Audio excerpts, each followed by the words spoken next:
Daniel Dubois has a massive task on his hands on Saturday night, but it's not impossible. Although, if you listen to some people, all Anthony Joshua has to do is turn up and he wins the fight. But boxing doesn't work like this. This is 5 ways Daniel Dubois beats Anthony Joshua.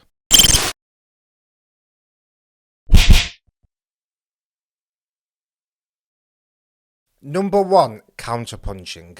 Daniel Dubois is a good counterpuncher. This is not just a slugger who's throwing bombs for the sake of it. He thinks about his shots. He's very good offensively. He puts his shots together well, but he's a decent counterpuncher.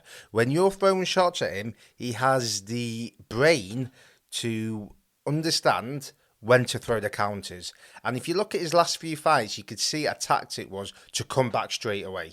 So as soon as his opponent's throwing shots, he's coming back with the counters. Now, it's really important he does this because he's got to show Anthony Joshua something different. He can't be predictable. He can't be stiff, because Anthony Joshua will just work him out for a few rounds and then knock him out, like he did against Helenius, like he did it to a degree against Francis Ngannou, but it was a lot quicker.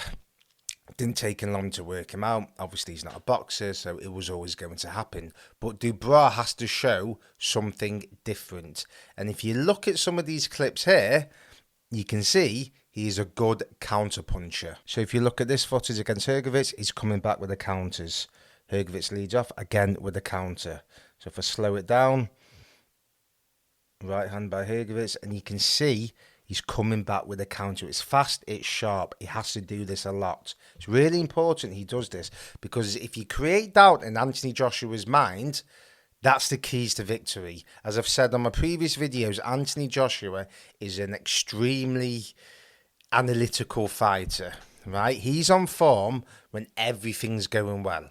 And if he can work you out, he will knock you out. But if you show him something different, if you're showing him counters, he's not just going to throw his bombs. He's going to think, hold on a sec, I can't get caught by this guy, because if I get caught by him, he'll knock me out. So Dubois has to be very sharp and fast. He can't just stand there, tuck up, go on the ropes and let Anthony Joshua tee off on him. It won't go well for him. He has to do what he did against Hrgovic, what he did against Miller, is when the opponents are throwing their shots, he's coming back with the counters, nice and fast. Even if it's a jab, even if he's parrying it, even if a right hand's coming, even if he's blocking a hook, he's coming back with the counters to the head and body. So it's imperative he does this on Saturday night and creates doubt in Anthony Joshua's mind.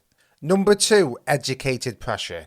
Now, it's extremely important that Dubois is aggressive and he puts the pressure on. He's got to let Anthony Joshua feel that heat, but he's got to do it in a smart way. If he just lunges in and just swings it out and hopes for the best, yeah, he might connect with a punch and he might get a punch from the gods and win the fight. But it's not a smart thing to do, because if you're training bombs with someone like Joshua and someone as good as AJ will counter you and just send you to hell. So it's important that you put the pressure on, but you do it in an effective way. Don't just follow your opponent around the ring. When you're in close, don't just throw shots for the sake of it. Think about what you're doing. Go to the head and body, step out, go to the side, show different rhythms. Because this is important. You've got to show Joshua a different rhythm. You can't let him figure you out. So if you look at these clips here,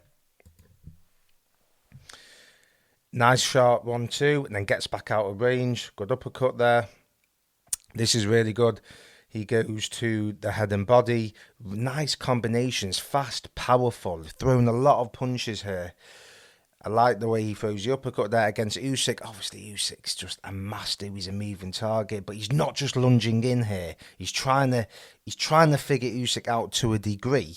Now, yes, he got caught there, but he was trying to figure him out. I like how he steps back there, comes back with a jab. But this is what he can't do, right? He can't just come in like this, and it gets messy, and he's holding on, and he's throwing a shot. But here, he leaves himself open after he throws the right hand. If you do that against Anthony Joshua, he can step to the side, come with a right hand, or come with the uppercut. He's very good with the uppercut. If you're in close and you're putting your head down and you're trying to throw your shots, the moment you put that head down, bang, AJ will come in with that uppercut, send you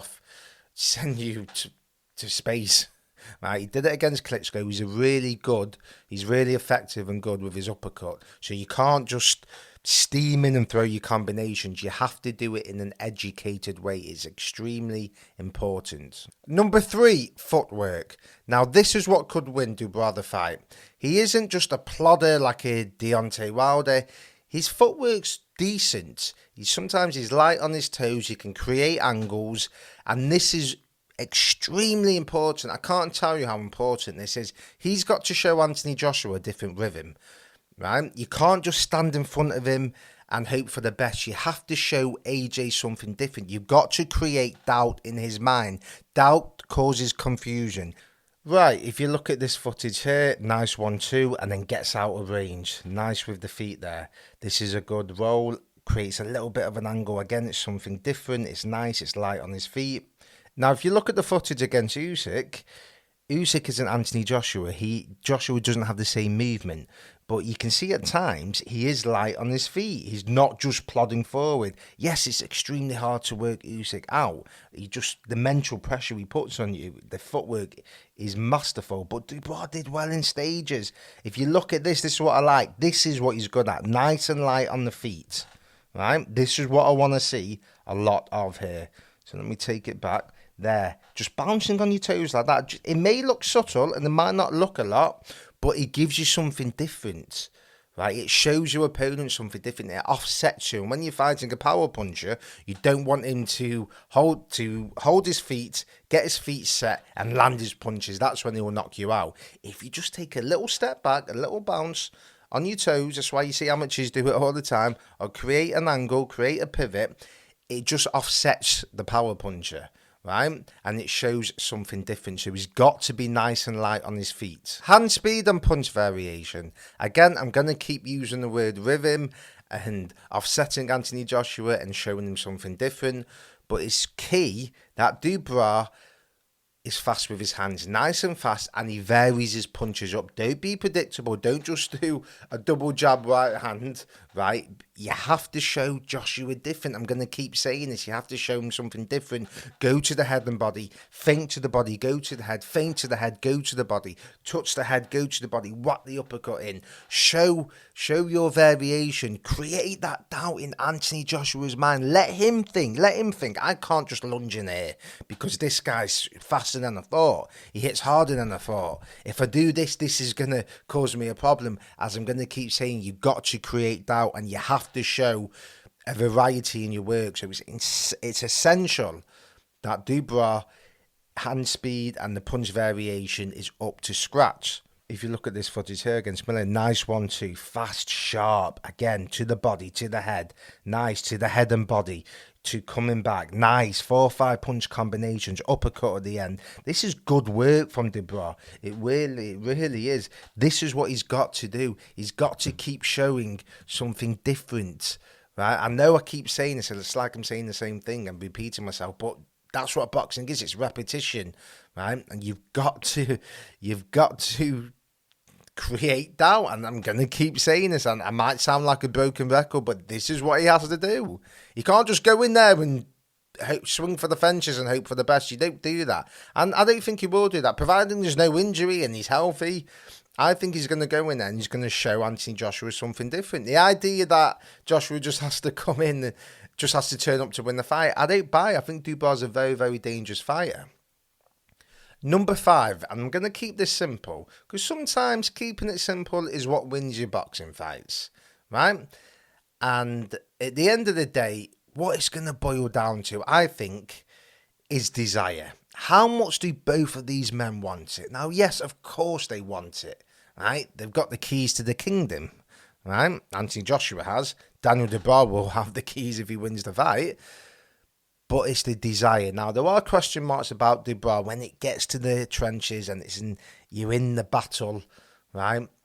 Has he quit? I don't use the word quit often in boxing. I hate to use that word. There's a difference between quitting and not being able to continue. When a heavyweight's smashing you in the eye and you can't see, that's not quitting. You know, you just can't continue. Against Joyce, the eye was a problem. Was it a fractured orbital bone, or there was something wrong with it? But he took right hands after right hands, but he just couldn't take any more. He couldn't see. So I don't believe he quit that fight. I think it's easy for people to say he's a quitter. Listen, get in against a heavyweight, then tell me he's a quitter. Don't be fighting at lightweight and telling me Dubois is a quitter. He's fighting at heavyweight. The punches are different, right? But the accusation is he quit against Joyce. Okay. Usyk, I think that's not quitting. Usyk does that to people. He hurts every fight he gets in the ring with. He hurts. Look at Tyson Fury. Joshua. They've all been hurt by him. Now, yes, he went down. He didn't get up. He missed a count. I don't hold that against him. However, there's people out there, and you have to look at the point who say, when it really, really matters and it gets to the trenches, Dubois hasn't continued. Right? So what happens on Saturday night when you're hot, you're sweaty, you've taken shot after shot, you might not be able to see as clearly as you did a few rounds before, you've got a broken rib, your ear's hurting, and your shots are coming down at you. Are you going to say, fuck this is my time, I'm going to win this fight, you're going to have to kill me to beat me? This is the kind of shit I'm talking about. You're going to have to kill me to beat me. Are we going to see that desire? AJ, he always has that desire. It's one of the amazing things about him. It's a beautiful thing, to be honest with you. How he keeps having the desire and the focus and the dedication to keep putting himself through training camps when he's got millions and millions and millions in the bank. It's that old saying. It's hard to get out of bed when you've got silk pajamas on, but AJ does it non-stop. But at how old is he now? 34, 35? The money will kill your desire. It will do eventually. So if Joshua gets tagged, if he gets hurt, he gets to the later rounds, it becomes a dogfight. When he gets caught with a right hand he's not seen, and is he going to get up? Is he got that same hunger as he did 10 years ago?